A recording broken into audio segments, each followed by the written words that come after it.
जय हिंद साथियों, आप सभी का स्वागत है। आज हम लोग जीएसजी के विविध की सीरीज में आपके लिए एक और सीरीज का आगाज करते हैं। ये सीरीज आपकी परीक्षा के दृष्टिकोण से महत्वपूर्ण है। आप कॉपी कलम लेकर इस वीडियो के अंत तक बने रहिएगा, क्योंकि अब की बार एक सीट हमारा। जी हाँ, ये सीरीज आपके परीक्षा को ध्यान में रखकर उन्हीं प्रश्नों का समावेशन किया गया है जहाँ से आपकी परीक्षा में बार बार सवाल आते हैं। तो चलिए, उम्मीद करते हैं पहला प्रश्न आपके डिस्प्ले पे दिखाई दे रहा है। आप इसका जवाब भी जल्दी जल्दी दीजिएगा। सभी साथी फटाफट कमेंट बॉक्स में जाएं और कमेंट करके बताएं कि छठी सदी बीसी के दौरान, बीसी ये तो जानते हैं, बीसी का मतलब क्या, दौरान उत्तर प्रदेश के किन क्षेत्रों को चेदी कहा गया। बहुत इंपॉर्टेंट प्रश्न है और एक ऐसा टॉपिक है जहां से आपके परीक्षा में सवाल आते हैं। ये सवाल एक तरह से देखा जाए तो यूपी स्पेशल से जुड़ा हुआ है। कहाँ से? यूपी स्पेशल से जुड़ा हुआ है, उत्तर प्रदेश स्पेशल से। लेकिन ध्यान रहे आप सभी को कि बिफोर बीसी का मतलब क्या होगा, ये आप लोग जरूर बताइएगा कमेंट सेक्शन में कमेंट करके। तो जितने भी साथी इस वीडियो को देख रहे हैं वे साथी कमेंट सेक्शन में जाएंगे, कमेंट करेंगे और दिए गए सवाल का पूर्ण रूप से जवाब दें, क्योंकि आपका सिलेक्शन इस सीरीज के साथ ही बना हुआ है। तो फटाफट कमेंट बॉक्स में जाइए, जल्दी जल्दी कमेंट करके बताइए मेरे प्यारे साथियों। देखिए, अगर हम बात करें तो इस प्रश्न का उत्तर बुंदेलखंड, अवध, अंग, अवंती। यहाँ पर इस प्रश्न का सही जवाब जो होगा ना, बुंदेलखंड होगा। अगर आपने इस प्रश्न का उत्तर बुंदेलखंड लगाया है, बताया है, इसका मतलब आपका जवाब पूरी तरह से सही है। इसके बारे में जान लीजिएगा आप सभी लोग, जितने लोग इस वीडियो को देख पा रहे हैं या जितने लोग इस वीडियो को सुन पा रहे हैं।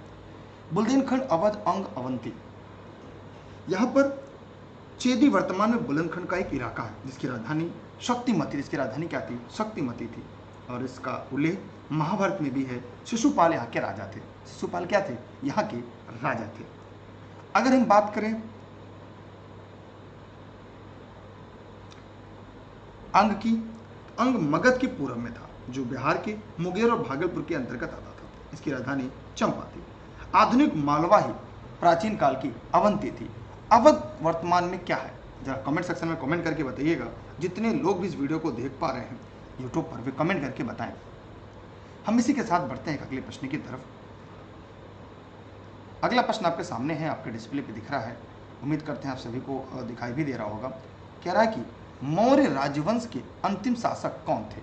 मौर्य राजवंश के अंतिम शासक कौन थे?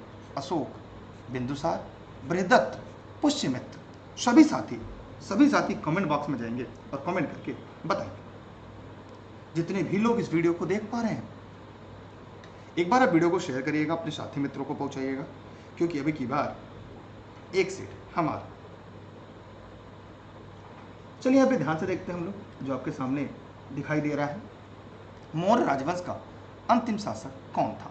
कमेंट सेक्शन कमेंट करके बताइए सभी लोग फटाफट। यहाँ पर इस प्रश्न का उत्तर होगा बृहदत्त। एकदम सही जवाब। ज्यादातर लोगों ने इस प्रश्न का सही जवाब दिया है, बृहदत्त था, जिसे बाणभट्ट ने प्रजा दुर्बल कहा। इसके सेनापति पुष्यमित्र शुंग ने बृहदत्त की हत्या कर शुंग वंश की स्थापना की थी। इसी के साथ हम बढ़ते हैं। हाँ, डेथ बाई पुष्यमित्र शुंग एकदम सही जवाब आ रहा है। और हम बढ़ते हैं इसे एक और अगले सवाल की तरफ। आप लोग एक बार इस वीडियो को अपने सभी साथी मित्रों तक शेयर कर दीजिएगा, यूं कहें पहुंचा दीजिएगा।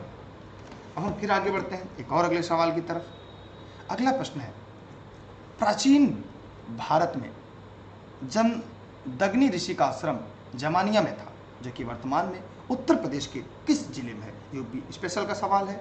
यह भी आपके सिलेबस में है, यह भी आपके पाठ्यक्रम में है। सभी साथी जवाब जरूर दीजिएगा।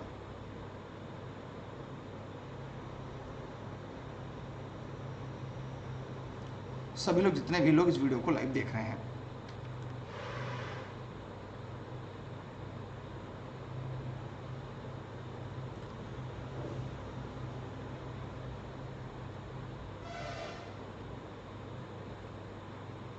बताइए फटाफट कमेंट सेक्शन में कमेंट करके, जितने भी लोग इस वीडियो को देख पा रहे हैं।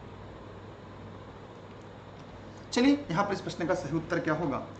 लखनऊ, गाजीपुर, वाराणसी, सीतापुर। तो ज्यादातर लोगों ने इस प्रश्न का उत्तर गाजीपुर दिया है। मतलब इस प्रश्न का सही जवाब क्या होगा? गाजीपुर। मतलब गाजीपुर इस प्रश्न का सही और राइट आंसर है। लेकिन इसके पहले वाला प्रश्न था, थोड़ा कट रहा था क्या? मौर्य राजवंश का अंतिम शासक कौन था? अशोक, बिंदुसार, बृहदत्त और पुष्यमित्र। यहाँ पर प्रश्न शायद साफ नहीं दिख रहा था। अब उम्मीद करता हूँ आप लोग को ये प्रश्न साफ दिखाई दे रहा होगा। अगले प्रश्न की तरफ बढ़ते हैं। अगला प्रश्न आपके सामने है, मौर्य का अंतिम शासक कौन था? ये भी हमने बता दिया, शायद आपने पढ़ भी लिया। यहाँ पे होगा गाजीपुर। प्राचीन भारत में जमदग्नि ऋषि का आश्रम जबानिया में था, जो आज उत्तर प्रदेश के गाजीपुर जिले में है। राजा हर्षवर्धन ने भद्र विहार नामक ज्ञान के एक बृहद केंद्र की स्थापना की थी। तो बताइए ये कहाँ पे थी? सभी लोग फटाफट कमेंट सेक्शन में जाइएगा और कमेंट करके बताइए। मथुरा, काशी, कन्नौज, हरिद्वार। तो यहाँ पर इस प्रश्न का उत्तर होगा कन्नौज में भद्र विहार की स्थापना की गई थी। मतलब इस प्रश्न का सही विकल्प सी है। जो भी साथी देख रहे हैं इस वीडियो को फटाफट कमेंट करके जवाब देते रहें। आप ये मानिए कि आप परीक्षा हॉल में बैठे हैं, मैंने आप सभी परीक्षा हॉल के अंदर बैठे हैं और इस सीरीज को पढ़ रहे हैं। हम बढ़ते हैं एक और अगले सवाल की तरफ बढ़ते हैं, एक और अगले प्रश्न की तरफ बढ़ते हैं। अगला प्रश्न आपके सामने आपके डिस्प्ले पर है, उर्दू शायरी में फिराक गोरखपुरी के नाम से कौन प्रसिद्ध है? द्वारिका प्रसाद, किशन नारायण, रघुपति सहाय, नवल किशोर। सभी लोग जवाब दीजिएगा, जितने भी साथी इस वीडियो को देख पा रहे हैं। यहां पर अगर हम इस प्रश्न के जवाब की बात करें कि उर्दू शायरी में फिराक गोरखपुरी के नाम से कौन प्रसिद्ध है, तो यहाँ पर इस प्रश्न का सही उत्तर होगा रघुपति सहाय। अगर आपने भी इस प्रश्न का उत्तर सी बताया है तो दिए गए प्रश्न का जवाब पूरी तरह से सही है।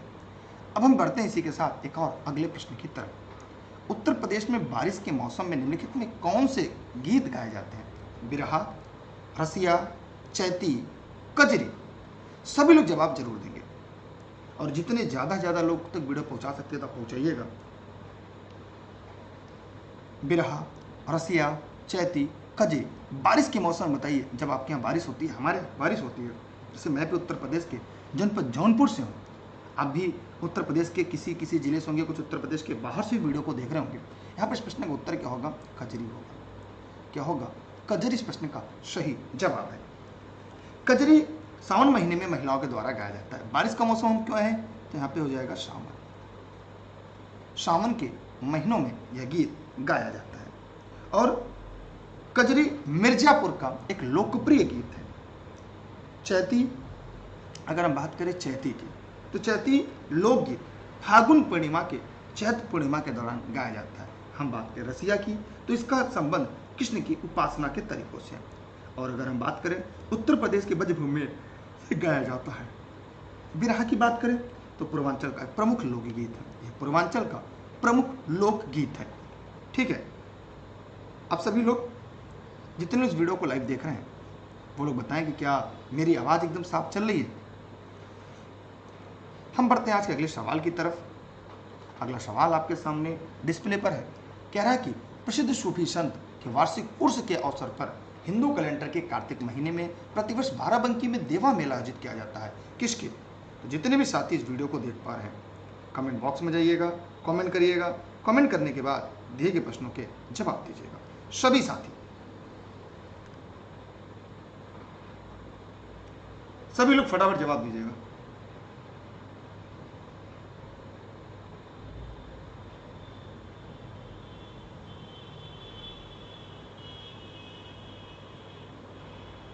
सभी साथी फटाफट कमेंट सेक्शन में जाएं, जवाब दें। नियामुद्दीन औलिया, वारिस अली शाह, मोइनुद्दीन चिश्ती, सलीम चिश्ती। जी है, इस प्रश्न का उत्तर होगा वारिस अली शाह। माने आपका जवाब वी है तो एकदम सही है। यहां पर ध्यान देंगे हम लोग इसके बारे में। प्रसिद्ध सूफी संत हाजी वारिस अली शाह के वार्षिक उर्स के अवसर पर हिंदू कैलेंडर के कार्तिक माह में प्रतिवर्ष बाराबंकी में देवा शरीफ में मेला आयोजित किया जाता है। इसका अन्य नाम सरकार वारिस बाबा है। ठीक है, देखिए, सूफी फकीर हाजी वारिस अली शाह की दरगाह इकलौती एक ऐसी दरगाह है जहां पर हर साल होली के दिन होली खेली जाती है। याद रखिएगा। हम इसी के साथ बढ़ते हैं एक और अगले प्रश्न की तरफ। अगला है, भारत में किस राज्य के राज्य भर के सभी घरों में छत पर बारिश के पानी का संग्रहण अनिवार्य कर दिया गया? ये बहुत ही इंपॉर्टेंट है। जितने भी लोग इस वीडियो को देख रहे हैं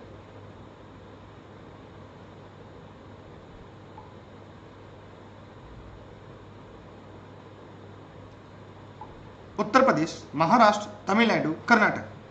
सभी लोग जवाब दीजिएगा। जितने भी लोग इस वीडियो को देख रहे हैं, ये वीडियो यूट्यूब पर, ई-लर्निंग विद ब्रजेश पर, फेसबुक पर आपके लिए निःशुल्क लाइव चल रहा है, क्योंकि अब की बार एक सीट हमारा। सभी लोग फटाफट कमेंट करें।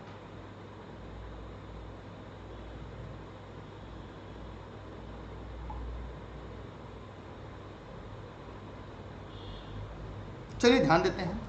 यहां पर इस प्रश्न का उत्तर होगा तमिलनाडु। भारत का एकमात्र ऐसा जिला चेन्नई है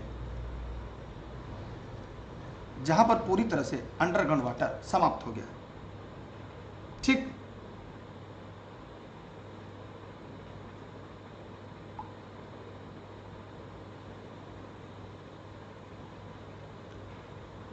चलते हैं, आगे बढ़ते हैं। मध्य प्रदेश में खेती कृषि विधि झूम कृषि को क्या कहते हैं? देखिए, अलग अलग राज्य में कृषि के अलग अलग नाम होते हैं। तो मध्य प्रदेश में झूम कृषि किसे कहते हैं? मेरा सवाल आपसे है, क्या आप जानते हैं झूम कृषि किसे कहा जाता है? जितने भी साथी इस वीडियो को लाइव देख रहे हैं, जरा एक कमेंट बॉक्स में जाए, कमेंट करिए, केवल इतना बताएं कि झूम कृषि आप सब जानते हैं।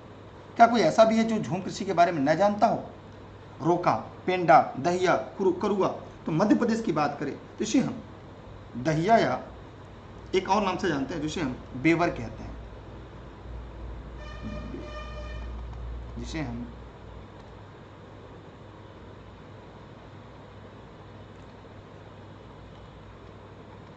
बेवर कहते हैं, दहिया या बेवर के नाम से जाना जाता है। असम, मेघालय, मिजोरम, नागालैंड माने पूर्वोत्तर भारत की बात करें तो झूम कहते हैं। मणिपुर में पामलू कहते हैं, मणिपुर में इसे हम पामलू कहते हैं। ठीक है। अगर हम अंडमान निकोबार की बात करें, छत्तीसगढ़ की बात करें तो वहाँ दीपा कहते हैं। अगर हम आंध्रा की बात करें तो पेंडा कहते हैं। आंध्रा, एपी माने आंध्र प्रदेश में उसे हम पेंडा या पोंडू कहते हैं। झारखंड में कुरुआ कहते हैं, झारखंड में जेएच माने झारखंड में इसे कुरुआ के नाम से जानते हैं।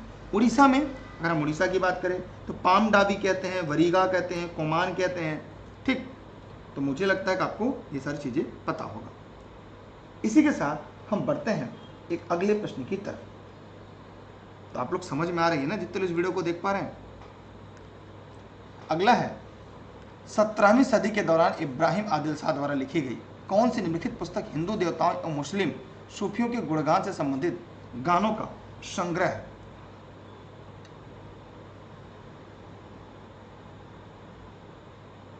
बताइए सभी लोग, सभी साथी पर फटाफट कमेंट करें। गीत गोविंद, किताबे नौरस, पादशाहनामा, मुक्त खाब उल तवारीख। एक बार आप लोग वीडियो को शेयर कर दीजिएगा, लाइक नहीं किया तो लाइक कर रखिएगा। अब क्लास आपके लिए रेगुलर हो गई, प्रतिदिन समय से ही आपके लिए लाइव आ जाती है। यहाँ पर होगा किताब ए नौरस। किताब ए नौरस मतलब इस प्रश्न का सही उत्तर क्या होगा? बी, किताब ए नौरस। हम बढ़ते हैं अगले प्रश्न की तरफ। इसमें हिंदू देवी देवता, मुस्लिम संतों की प्रशंसा के रचित गीतों का संग्रह। गीत गोविंद किसकी रचना है? कोई कमेंट करके बताए। पादशाह नामा किसकी रचना है? कमेंट करके बताए। मुत्खाब उल तवारीख किसकी रचना है? ये बहुत इंपॉर्टेंट है, यहाँ से सवाल आते हैं परीक्षा में। लेकिन हम ये चाहते हैं कि आप सभी लोग डेली क्लास में बने रहे, क्योंकि आपने देखा होगा जो भी रेगुलर क्लास करते हैं, जब भी कोई परीक्षा होती है तो बहुत सारे प्रश्न ऐसे होते हैं जो मेरे द्वारा पढ़ाए हुबहू आते हैं। ये निःशुल्क क्लास आप सभी के लिए देश हित में, राष्ट्र हित में है। अगला सवाल है, कर्नाटक संगीत में अलापना हिंदुस्तानी शास्त्रीय संगीत के समान होता है। तराना, ताल, आलाप, तिलाना। तो सभी लोग एक बार कमेंट करके जवाब जरूर दीजिएगा। तो यहां पर इस प्रश्न का उत्तर होगा आलाप। इसमें हिंदुस्तानी शास्त्रीय संगीत के आलाप के समान होता है। दोनों संगीत में आलाप तथा ताल का प्रयोग होता है।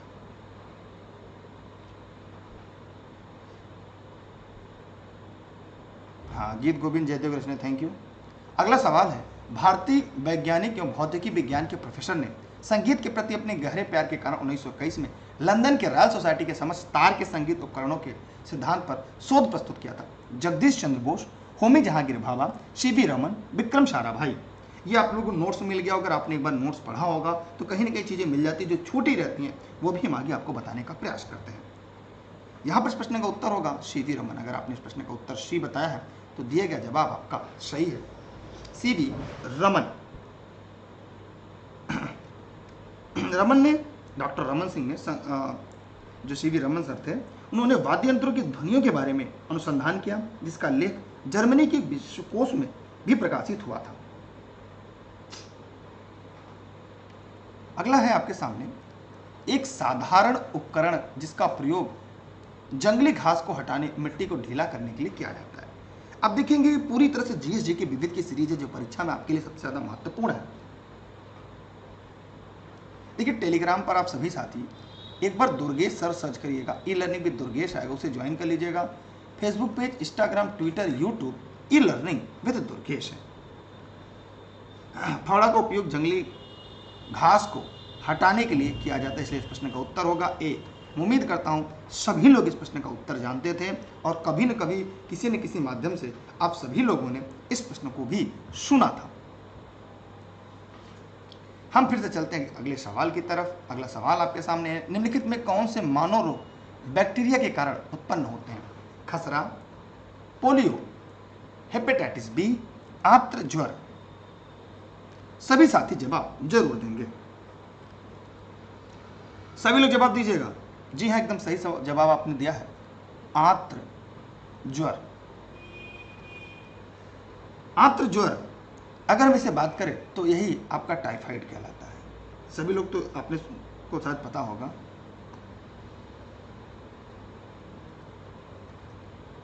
इसे ही टाइफाइड कहा जाता है। टाइफाइड एक संक्रामक बुखार है जो सैल्मोनेला टाइफी नामक जीवाणु के कारण होता है। किसके कारण, किस जीवाणु के कारण होता है ये पूछता है।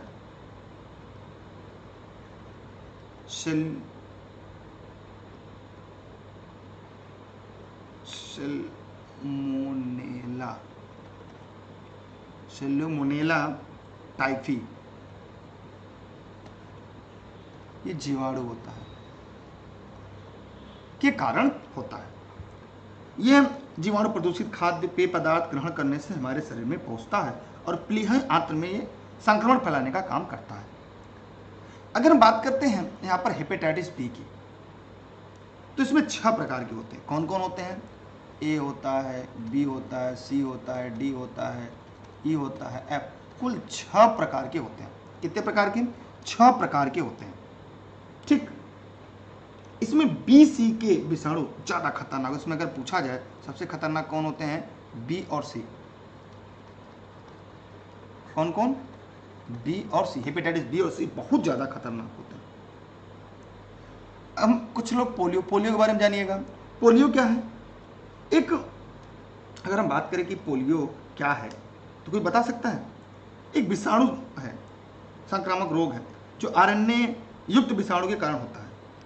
ये तंत्रिका तंत्र को, आहार नाल को प्रभावित करता है। फिर आता है खसरा। खसरा आप लोग जानते होंगे, ये रुबेला नामक वायरस से होता है। किससे? Rubella virus. तो कहीं ना कहीं ये सारे टॉपिक, मतलब जरूरी नहीं कि जो मैं पढ़ाऊं वही परीक्षा में हुबहू है, लेकिन इसकी व्याख्या अगर एक बार आपने पढ़ लिया, इसकी व्याख्या अगर एक बार आपने समझ लिया तो यकीन मानिए यह आपके परीक्षा के दृष्टिकोण से सबसे ज्यादा महत्वपूर्ण होगा। जी हाँ मेरे प्यारे साथियों, इस देश के निर्माताओं, बस आप अपना बेस्ट देते रहिएगा, यकीन मानिए सफलता आपके कदमों में जरूर होगी। हम बढ़ते हैं अगले सवाल की तरफ। निम्न में से कौन से दक्षिणी अमेरिकन देश वर्ष 2000 में पानी की आपूर्ति के निजीकरण के विरुद्ध पानी युद्ध हुआ था? Argentina, Brazil, Bolivia, Peru. जी हाँ, मिश्रा जी ने कहा कि पोलियो खोज जॉन ई सॉल्क ने की थी। सही है। सभी लोग फटाफट कमेंट करिएगा। देखिए दक्षिण अमेरिकी देश में वर्ष 2000 में पानी की आपूर्ति के निजीकरण के विरुद्ध पानी के लिए युद्ध हुआ था, बोलिविया में। जल्दी सीरीज आपके लिए लाएंगे हम, एक भूगोल की मानचित्रण सीरीज। तो वहाँ पे हम ये कोशिश करेंगे कि सबसे पहले आपको मानचित्र पढ़ाएं। तो अगर आप लोग की संख्या ठीक ठाक होने लगती है तो हम आपके लिए जीएस की एक अलग अलग सब्जेक्ट की भी क्लास लेकर आएंगे, जहाँ पर हम क्रमवार रूप से एक एक विषय की बड़ी बड़ी क्लास पढ़ेंगे, जहां पर हम प्रयास ये करेंगे मानचित्र देखना आपको सिखाएंगे कि विश्व भूगोल पढ़ना है, सबसे पहले मानचित्र का ज्ञान होना चाहिए, एक एक करके लेकर आएंगे और अब लगातार क्लासेस आपको मिलती रहेगी। राष्ट्रमंडल मानव अधिकार पहल का मुख्यालय कहां पर स्थित है? सभी लोग बताइएगा। यहां पर देखिए CHRI Commonwealth human right institute का मुख्यालय लंदन, अकरा, नई दिल्ली, सिडनी। जल्दी जल्दी कमेंट करके बताइए कि आप लोगों ने, अच्छा जितने लोग इस वीडियो को देख रहे हैं, इस वीडियो के लिंक को अपने फेसबुक पे पोस्ट कर दें। आप अगर आप व्हाट्सएप चलाते हैं तो उसके स्टेटस पे डाल दें, अपने ग्रुपों में शेयर कर दें। पैसे तो नहीं कटेंगे, लेकिन हाँ एक अच्छी जानकारी, सिलेक्शन वाले प्रश्न उन सभी मित्रों तक, आपके परिवार तक जरूर पहुँचेगा। यहाँ पर इस प्रश्न की बात करें, इस प्रश्न का उत्तर नई दिल्ली है। क्या होगा? नई दिल्ली। राष्ट्रमंडल मानवाधिकार पहल एक स्वतंत्र और गैर पक्षपातपूर्ण और गैर लाभकारी एक अंतर्राष्ट्रीय गैर सरकारी संगठन है जो राष्ट्रमंडल के देशों में मानवाधिकार के व्यवहारिक एहसास की दिशा में काम करता है। हम बढ़ते हैं अगले प्रश्न की तरफ। कौन सा देश भारतीय राज्य उत्तर प्रदेश से सीमाएं साझा करता है? चीन, भूटान, नेपाल, बांग्लादेश। बहुत इंपॉर्टेंट प्रश्न है ये, मानचित्र वाले प्रश्न है, टेक्निकल प्रश्न है और मैं चाहूंगा कि ऐसे प्रश्नों के जवाब आप जरूर दीजिएगा।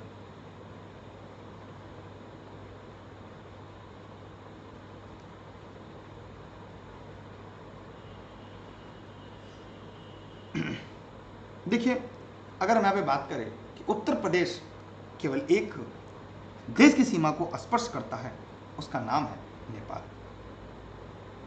मतलब सी वालों के जवाब पूरी तरह से सही हैं। उत्तर प्रदेश 7 जिलों की सीमा नेपाल को स्पर्श करती है, याद रहे। यूपी के 7 जिलों की सीमा, यूपी के 7 जिलों की सीमा बहुत इंपॉर्टेंट है। जिलों की सीमा किसको स्पर्श करती है? नेपाल को।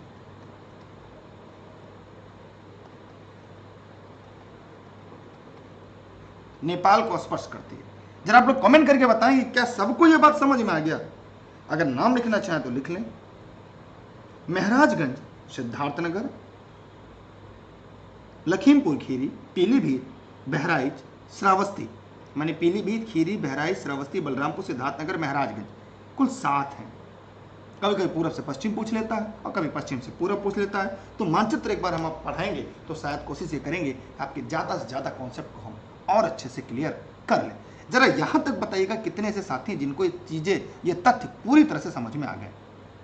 बताइए फटाफट कमेंट करके।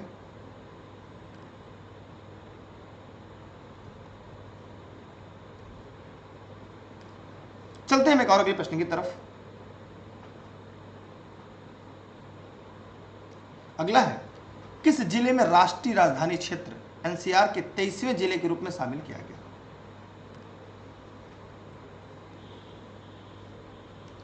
सभी लोग जवाब जरूर देंगे।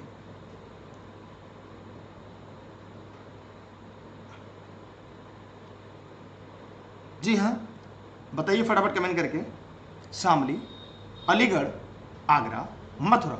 मथुरा नहीं है, आगरा नहीं है, अलीगढ़ नहीं है, तो शामली है। मैंने कुछ प्रश्न आपको ऐसे होते हैं जो थोड़ा सा दिमाग आप लगाएंगे और सभी प्रश्नों के उत्तर आसानी से दे लेंगे।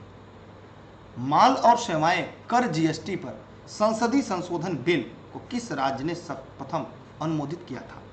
उत्तर प्रदेश, महाराष्ट्र, असम, बिहार।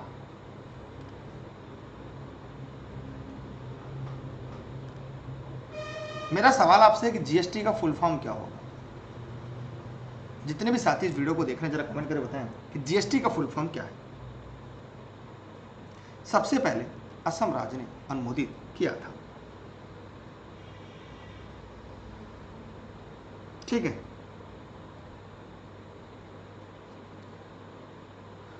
हम चलते हैं एक और अगले प्रश्न की तरफ। आपके सामने है, पाल राजवंश के सर्वप्रथम राजा कौन थे? गोपाल, नंदलाल, धर्मपाल, देवपाल। देखते इस प्रश्न का उत्तर कौन सबसे पहले जवाब देता है। जी हाँ, कोई नहीं देगा जवाब।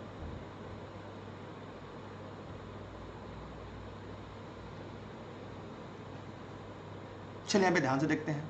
यहाँ पर इस प्रश्न का जो सही उत्तर होगा ना, जी हाँ, गुड्स एंड सर्विस टैक्स, 1 जुलाई 2017 सही है।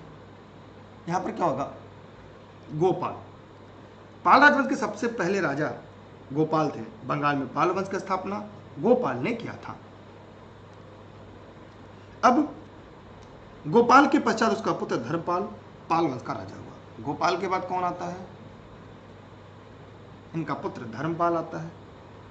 धर्मपाल ने विक्रमशिला विश्वविद्यालय की तथा सोमपुरी बिहार की स्थापना की। और धर्मपाल ने क्या किया, बहुत इंपॉर्टेंट है, विक्रमशिला विश्वविद्यालय, विक्रमशिला विश्वविद्यालय,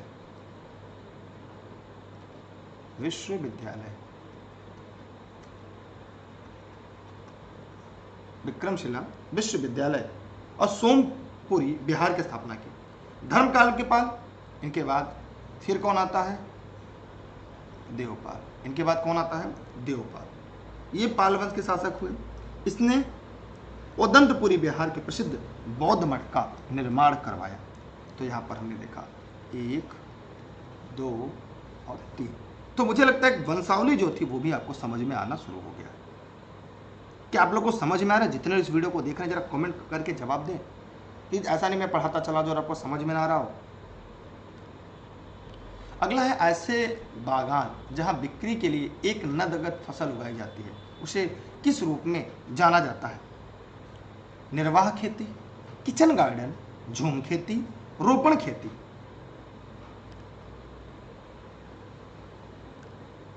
बिक्री के लिए नगद फसल उगाई जाती है, उसे हम किस नाम से जानते हैं? झूम कृषि किसे कहते हैं, ऊपर हम लोगों ने पढ़ा, मैंने सवाल भी पूछा था, आपने बताया। किचन गार्डन जिसका उद्देश्य केवल घर के लिए तैयार करना है। निर्वाह जिसका उद्देश्य केवल जीवन निर्वाह करने के लिए थोड़े छोटे कृषि योग्य भूमि हो, और इसे हम रोपण कृषि कहते हैं। क्या कहते हैं? रोपण कृषि कहते हैं। इसलिए इस प्रश्न का सही उत्तर क्या होगा, डी सही है। मैं उम्मीद करता हूँ आप लोगों ने भी एकदम सही जवाब बताया है। अगला सवाल आपके सामने, नेपच्यून के अलावा अन्य किस ग्रह को नीला ग्रह कहते हैं? पृथ्वी, मंगल, प्लूटो, जुपिटर। सभी लोग जवाब जरूर दीजिएगा।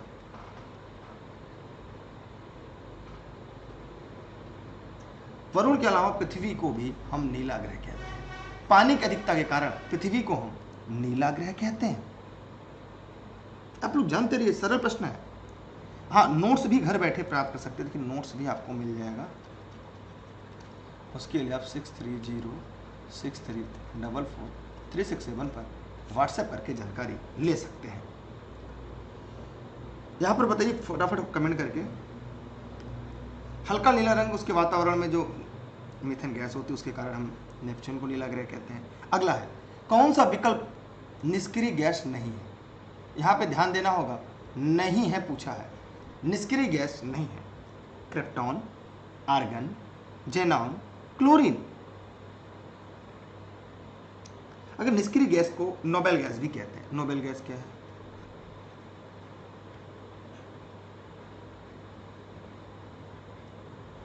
नोबेल गैस, इसमें हीलियम,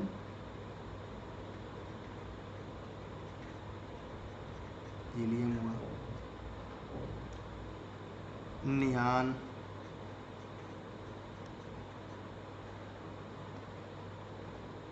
आर्गन, समझ में आ रहा है ना? रेडान,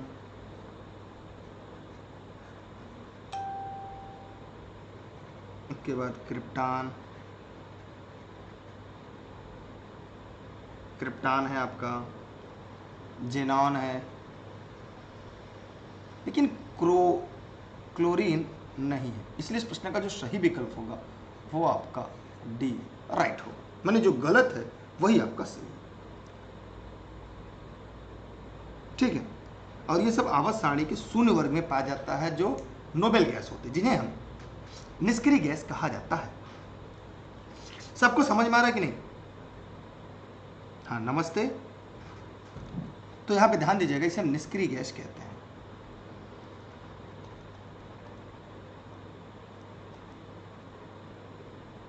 इसे हम निष्क्रिय गैस की संख्या देते हैं। इसी के साथ हम बढ़ते हैं एक और अगले प्रश्न की तरफ। क्यों क्यों लड़की पुस्तक के लेखक कौन है, बहुत ही इंपॉर्टेंट है, कई परीक्षाओं में पूछ चुका है। अगर हम बात करें उत्तर प्रदेश में जीएस की सीरीज में, ये बहुत ही इंपॉर्टेंट है। Mahasweta Devi, Ruskin Bond, Enid Blyton, Olivia फ्रेशर। थोड़ा सा दिमाग लगाएंगे तो इस प्रश्न का जवाब आपको मिल जाएगा, क्योंकि यह हिंदी नाम है तो यहाँ पे हिंदी लेखिका ही होगी, तो महाश्वेता देवी। ठीक है, थोड़ा सा दिमाग लगाइए, जवाब आपको मिल जाएगा। हम अगले सवाल की तरफ बढ़ते हैं। गुलाबी गैंग के संस्थापक है उत्तर प्रदेश और मध्य प्रदेश में जिससे सामाजिक संगठन है जो महिला कल्याण और सशक्तिकरण हेतु कार्य करता है। संगीता पाल देवी, संपत पाल देवी, शीला पाल देवी, मिशी चौधरी। तो यहां पर इस प्रश्न का उत्तर होगा बी, संपत पाल देवी। ऐसे प्रश्न अगर आपके दिमाग के सामने से गुजरे रहेंगे, कभी भी आपके सामने परीक्षा में प्रश्न आएगा तो आप आसानी से इस प्रश्न को कर लेंगे। क्या आप लोगों को समझ में आ रहा है? जरा बताइए, जो भी लाइव देख रहे हैं इस सेशन को, वो एक बार कमेंट सेक्शन में जाएं और कमेंट करके बताएं।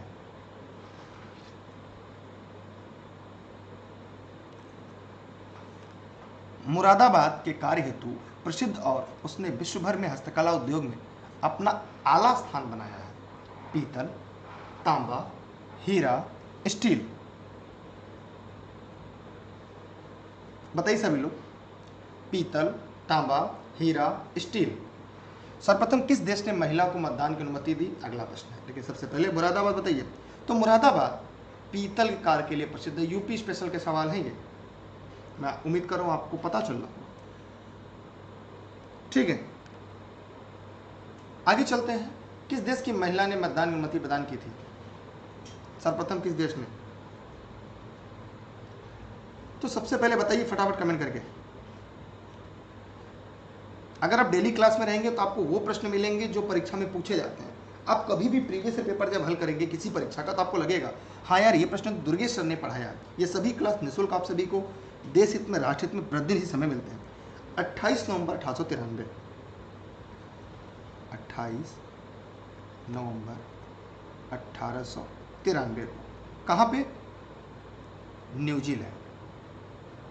कहाँ पे? न्यूजीलैंड। लेकिन चुनाव में बतौर उम्मीदवार के रूप में खड़े होने के लिए 1919। अगर बतौर उम्मीदवार की बात की जाए तो यहां पे आता है 1919 और यहां पे मतदान।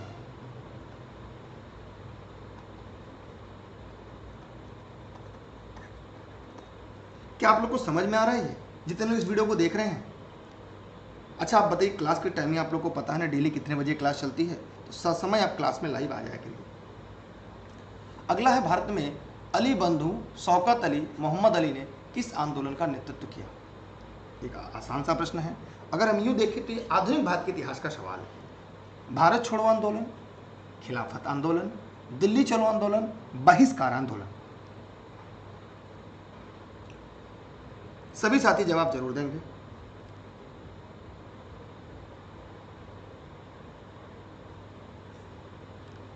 अली बंधु मोहम्मद अली और शौकत अली, इन्होंने खिलाफत आंदोलन कर। किसका? खिलाफत आंदोलन का। किसका? खिलाफत आंदोलन का। तुर्की साम्राज्य के विभाजन के विरुद्ध शुरू हुआ था। 10 अगस्त 1920 को संपन्न शीवर्स की संधि के बाद तुर्की का विभाजन हो गया था।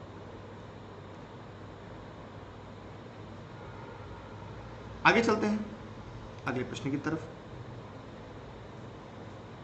भारतीय संविधान में भाग 4 में का विवरण है, बहुत ही इंपॉर्टेंट आप सभी के लिए।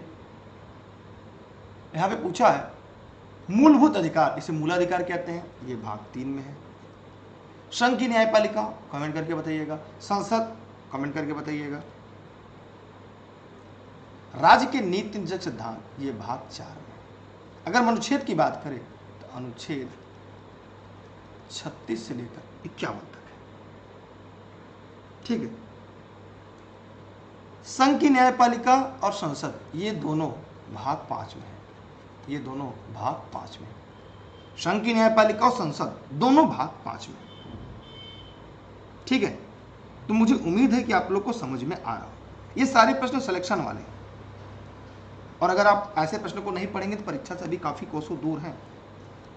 काली मिट्टी को एक नाम से और जानते हैं, कई नाम से जानते हैं, मैंने पढ़ाया, आपको नोट्स में होगा। इसे हम कपासी मिट्टी भी कहते हैं। कौन सी मिट्टी? कपासी मिट्टी के नाम से भी जानते हैं। इसे हम रेगुर मिट्टी के नाम से भी जानते हैं। इसमें कपास, मूंगफली, चना, सोयाबीन के लिए उपयुक्त होता है। पुराने जलोढ़ को बांगर कहते हैं, याद रखिएगा। पुराने जलोढ़ मृदा को बांगर कहते हैं, रट लीजिएगा। पुराने जलोढ़ मृदा को बांगर कहा जाता है, बहुत ही इंपॉर्टेंट है, ये परीक्षा में पूछा जाता है। मतलब हम वही टॉपिक पढ़ा रहे हैं, वही प्रश्न लेकर आते हैं जहां से आपके परीक्षा में सवाल बनते हैं। अगर आप सिलेक्शन के लिए पढ़ रहे हैं ना, तो कभी भी मेरी क्लास छोड़कर मत जाइएगा, कभी भी। चलते हैं एक और अगले प्रश्न की तरफ, लेकिन आज के लिए इतना ही। फिर मिलते हैं अगली क्लास में, तब तक के लिए बहुत बहुत धन्यवाद। आज के आखिरी सवाल थे। आप लोग ऑनलाइन क्लास नोट्स के संबंध अगर कोई जानकारी चाहिए, इस नंबर को फिर व्हाट्सएप करके जानकारी ले सकते हैं। ये सभी क्लास आपको जनपद जौनपुर के सिराजे हिंद से आपको लाइव मिलती है, ठीक है। फ्री क्लास नोट्स के लिए आप सभी लोग दुर्गेश सर सर्च करिएगा टेलीग्राम पर, बिना स्पेस के ई लर्निंग विद दुर्गेश आगे से ज्वाइन कर लीजिएगा। डेली क्लास इसी समय चलती है, कभी कभी कोई तकनीकी दिक्कत हो सकती है तो क्लास मिस हो जाती है, लेकिन बाकी दिन आप हर हाल में अपना समय निकालकर कॉपी कलम लेकर बैठा कर इस क्लास के लिए, क्योंकि हमारा प्रश्न केवल प्रश्न का उत्तर बताना नहीं होता, हमारी कोशिश ये होती है कि हम आपके लिए उनकी विस्तृत व्याख्या लेकर आए, हर दिन नया प्रश्न लेकर आए, ताकि आप वह प्रश्न न पढ़े जो आपको पहले से पता हो। कोशिश ये रहती है कि आपके ज्ञान को बढ़ावा देना, ताकि आपका सिलेक्शन हो सके। आप सभी का बहुत बहुत धन्यवाद। हम क्लासेज 1-2 दिन, 4 दिन, 1 हफ्ते के बाद और बढ़ाने वाले हैं। एक हम जीएस जीके की अतिरिक्त क्लास लेकर आएंगे जो विषयवार आपकी श्रेणी में चलेगी। दूसरी सीरीज गणित शुरू करने जा रहे हैं, और इस बार अगर शुरू करेंगे तो उसका अंत जरूर करेंगे, क्योंकि क्लासेस कभी बीच में मिस हो जाती हैं, क्योंकि इतना ज़्यादा काम प्रेशर होता है, तो उसके लिए सॉरी। लेकिन हाँ, आप सभी लोग से मेरा निवेदन है कि इस समय डेली आप लाइव आ जाया करिएगा। इसके अतिरिक्त अगर कोई आपका सवाल हो तो संडे स्पेशल लाइव वार्ता में, कमेंट सेक्शन में या इंस्टाग्राम पे या मैसेज छोड़कर पूछ लिया करिए। चलती क्लास में क्लास से टॉपिक से अलावा अगर कोई सवाल पूछता है तो मुझे न चाहते हुए भी इग्नोर करना पड़ता है, उसके लिए सॉरी। ये क्लास डेली आएगी, डेली लाइव रहती है यदा कदा, क्योंकि अकेले ही बहुत सारी चीज़ें जिम्मेदारियां होती हैं और गवर्नमेंट को भी देखना होता है, गवर्नमेंट की भी पॉलिसी, तो इसी वजह से कभी कभी क्लास डिस्टर्ब हो जाती है। लेकिन बाकी के लिए thank you, best of luck. जय हिंद, जय भारत। रेस के घोड़े हमेशा और रेस में अच्छे लगते हैं, खेत में नहीं। तो आप रेस के घोड़े हैं। कितने लोगों को क्लास की टाइमिंग पता है? अगले दिन अगर आप लाइव रहेंगे मुझे अच्छा लगेगा और मुझे भी मोटिवेशन मिलेगा। Thank you.